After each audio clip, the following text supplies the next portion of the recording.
Welcome in, everybody, to another episode of 410 Sports Talk. I'm Glenn Martin. I'm here with my co-host, James Haskell. In this video, we're going to continue our tour around the AFC North, ranking each positional group 1 through 4.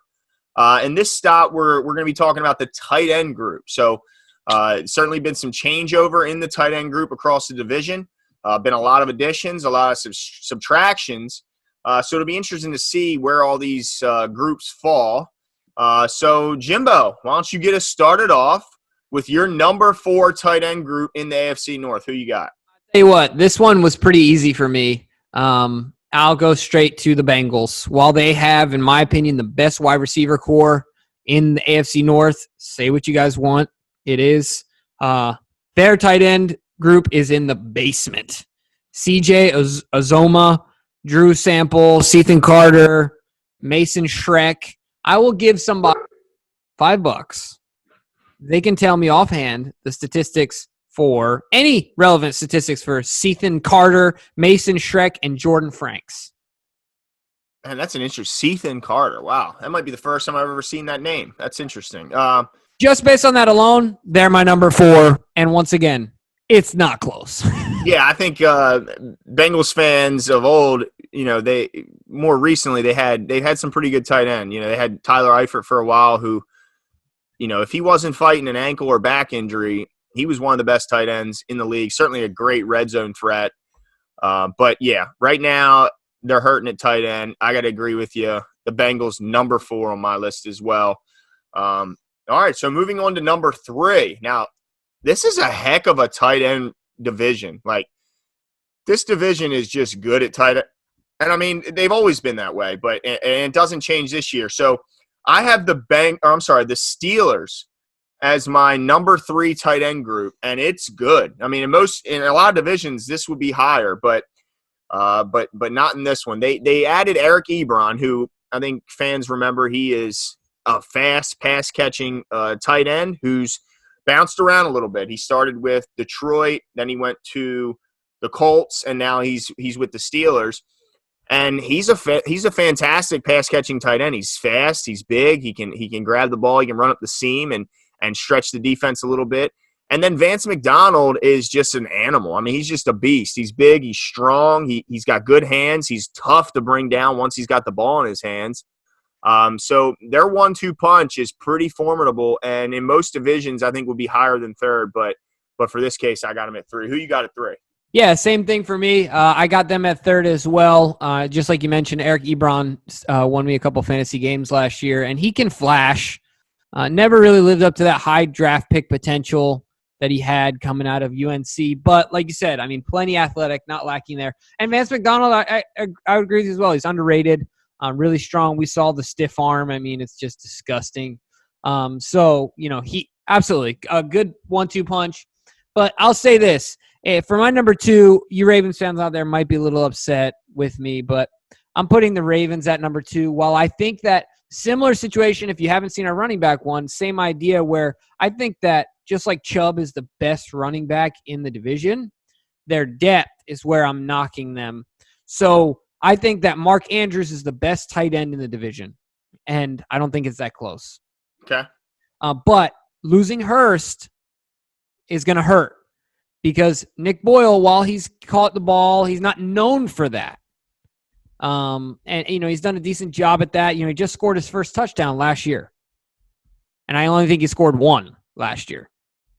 Yeah. So with that being said, our 1-2 punch is good because of Mark Andrews' ceiling, but I don't think there's a ton of depth there. So I have the Ravens at number 2. Who do you have at number 2? Well, I have the Browns at number 2, and you mentioned depth, and to me, despite the fact that Hurst has been traded to Atlanta, I still think the Ravens have the most depth, and let me tell you why. Njoku, while had the high draft pick and had the great rookie season with 56 catches and 639 yards. Last year, he was hurt pretty much the whole season. He had 5 catches for 40 yards last year. Yeah. So, and Nick Boyle may not be necessarily a pass-catching tight end. He had 31 for 320. So if you look at most recent history, they not only have the best tight end with Mark Andrews, but they have the best number 2 tight end, in my opinion, as well. Outside of maybe, I guess the best number 2 tight end would be probably Vance McDonald, but their number 1 isn't high enough to elevate them past number 3, the Steelers I'm referring to. But look, the Browns just paid Hooper to be the top tight end, I think, paid in the league. So they obviously believe he is, if not the best, one of the best tight ends in the league. And I'll give you that. Austin Hooper's a great player. He was a great red zone threat for Atlanta and certainly Matt Ryan. But I think Mark Andrews is clearly better than him to me. I mean, the guy is phenomenal. He's a great red zone threat. He's a security blanket for Lamar. He's a huge, huge target. And a guy that I think we don't know his ceiling yet, whereas we kind of know Austin Hooper's just because of the youth that Mark Andrews has. But so to me, the Ravens edge out the Browns at number 1, but the Browns are good. But until Njoku can show that he's back and he's healthy, I have to give the edge to the Ravens. But it's close. Well, I'll tell you one thing. I like your rankings better because I'm a Ravens fan. But I have. Hold on, one more thing before you go. And also, I don't think we give enough credit to what Nick Boyle brings as a blocker. Although he's not the best pass catcher, he's solid, has good hands. He doesn't have the speed, but he's solid. But he is literally like having an additional guard on the field as a tackle on the field as a blocker. Yeah, I think the only tight end I've seen in his prime that's a better blocker than Nick Boyle was Gronkowski in his prime. Gronkowski could really block as well. Yeah.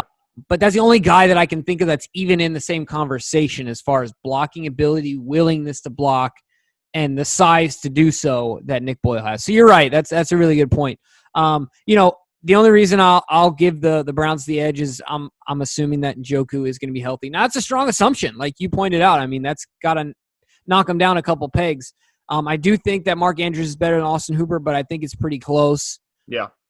And so with that, I got to give the slight edge to the Browns, and you've kind of dissuaded me a little bit, but I'm too stubborn to change my pick. So I'm just going to dig my feet in deeper because that's what people do when they debate. They don't actually change their opinions. They just dig their feet in deeper because that's what we've come to today.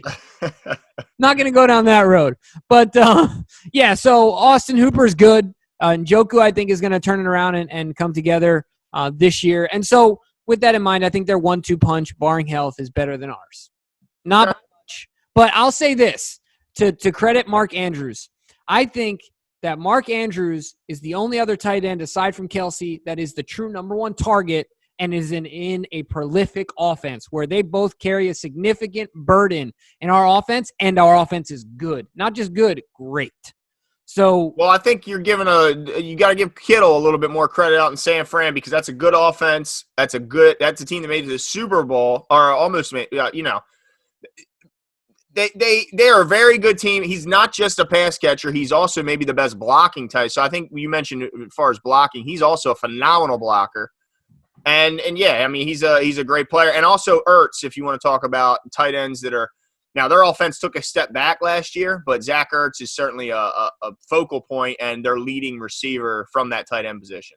No, that's a really good point. I guess the only distinction I would make is that I don't think the Niners offense, while it was good, was ranked as high as the Chiefs or the Ravens. Now, I could be wrong. They could have been ranked higher than Chiefs in the regular season, but I just think that there is those two, Kelsey and Andrews, kind of, I don't know. To me, they belong in their own category. But Kittle, absolutely, as far as being an all-around tight end, doing everything at an elite level.